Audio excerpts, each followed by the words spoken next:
Hello and welcome. I am Raziel, and so today I want to talk about the new Horus heresy rules.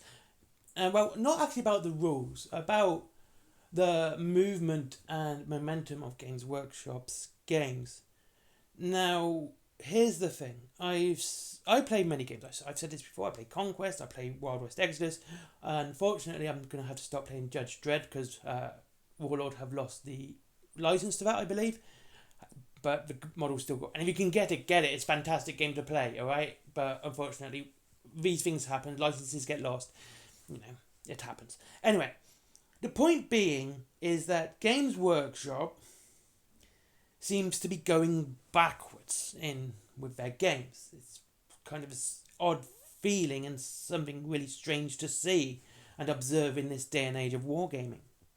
And I'm trying to understand it, because it seems weird to me. Right?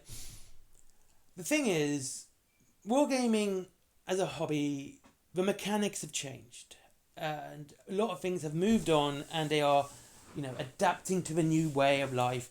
And you see this, similar mechanics going across sports, to simplify their games, such as activation per activation, because that's a faster game. It's a speedier game. And I know a lot of people say, well, you can't do that for big games.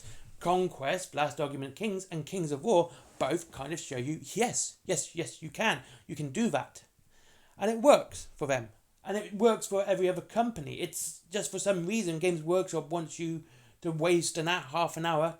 40 minutes a turn is too much. If you have to wait 40 minutes for a turn to pass, and have your chess clock to do that, that's too much.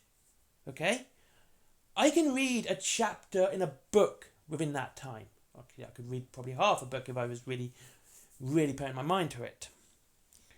But here's the point I'm trying to say. Games Workshop seems to be going backwards. And now we see it with the Horus heresy. And some of the new rules seem to be really silly. Now, I'm going to talk about the Force Organization in a minute, but I want to talk about this first. When you look at these leaks and you see that, this is step 11 for shooting. Step 11 for a shooting phase. This is the shooting phase. Measure, shoot, wound, armor save.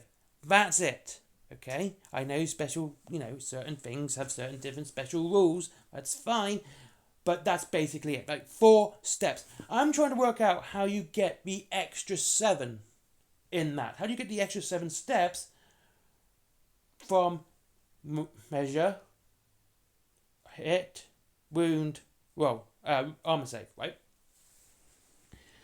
So, I'm trying to work out. And it seems weird. And like I've said, if they did activation per activation, that would be removal of reactions, okay? There would be no more need for reactions because you would be reacting straight away anyway. So, that's the other thing. And a lot of other games have removed the 2 wound roll. So it's, what measure, hit, armor save. That's the most games now do as for, anything. It's even melee combat. Roll to hit, armor save. That's it. And that's the way most other companies are doing it. But for some reason, Games Workshop's like, no, we're going to make what everyone else is making simpler more complicated. We're going to add critical roles because, why? Like, they automatically receive a wound. Okay, they automatically receive a wound. So you just basically still got the 3 phases, which, everyone else is doing, but you just removed their chance of saving. So you still got the, roll to measure, hit, wound, right? And like I said, it seems very weird that Games Workshop seems to want to be behind everyone else with the way that wargaming is going forward and the way wargaming is moving forward. People are getting a lot more fun out of Wild West Exodus. A lot of people getting more fun out of Kings of War and Firefight and Conquest and every other game. They're getting more fun because the games don't take 40 minutes a turn. They don't take hours upon hours. And you don't have these reactions, which, while I was looking at this, felt like Yu-Gi-Oh! Trap cards. It's like, haha, you activated my trap card, right? And it just seems weird that you have these things, and where almost every other game, and I gotta say almost every other game, because I haven't played every game, just sort of like has their rules so simple that it fits in less than 100 pages to have them all, and that's it. And they don't have to go on how shooting takes such and such, or, an example is 40k. They had almost 10 pages at the very least to explain movement. How bad? Of course, it's how bad has a company got to be at making rules that you've got to use more than one page to explain movement? Movement, it's 7 inches. Okay, that's how far you can move.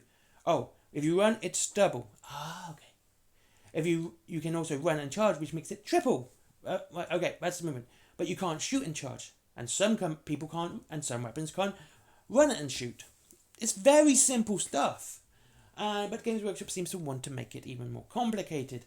And with that is the new Force Organization chart for Horus Heresy. You have your primary detachment, which is basically HQ and a troop choice, right? That's it. I know it says no compulsory units, right?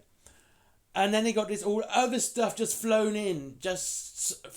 It looks like someone just threw up an organization chart and went, oh, yeah, this will work, that'll do. And you look at it and it looks so completely stupid. And the weirdest thing is, Games Workshop has done something like this before. They have done something like this before. Well, it's like way to do different attachments onto your primary detachment.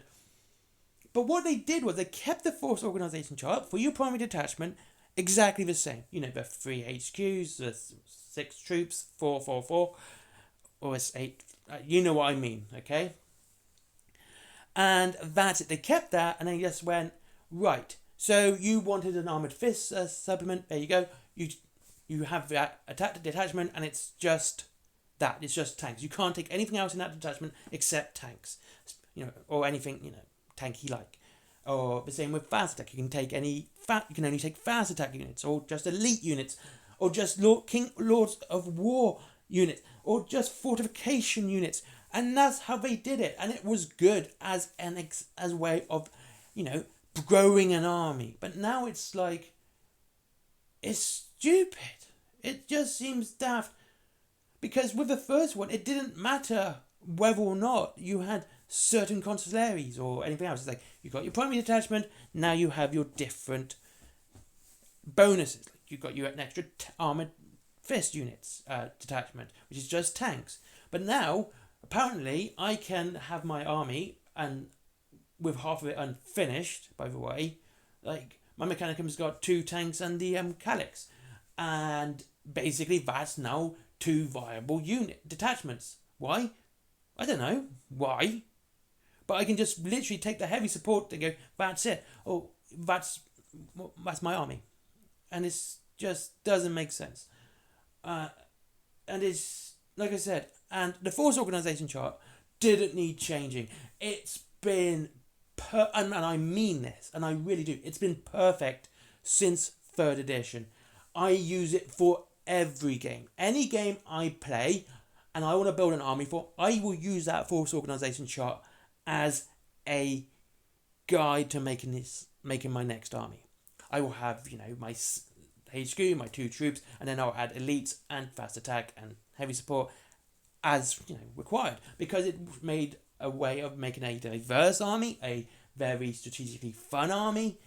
It was just a great way to show your army off, and it was just fantastic. It was great, but for some reason they don't like it anymore. It's like they just want to make things more complicated for no apparent reason. And this is, like I said, this is going back to the beginning. This is where Games Workshop seems to be wanting to make things more difficult and weird and more complicated for no reason, when everyone else is, hyperbole by the way, is making things simpler and making things easier to get into, while still keeping a complexity of rules and still making the games fun and fast and enjoyable. But for some reason, Games Workshop just wants to buck the trend the worst way, in every way. Anyway, thank you very much for watching. I hope you enjoyed this video. Honestly, look, if you want to play Horus Heresy, play Horus Heresy. There are better games out there, and if you want to check them out, go to Whaling Games down below for up to 20% off and free delivery after 20 quid, right? And yes, they do ship to America. And there's also Forbidden Planet with comics, DVDs, mangas. There's my merchandise as well. There's also Skyforge. Don't forget Skyforge. And there is Patreon because business. Bye-bye.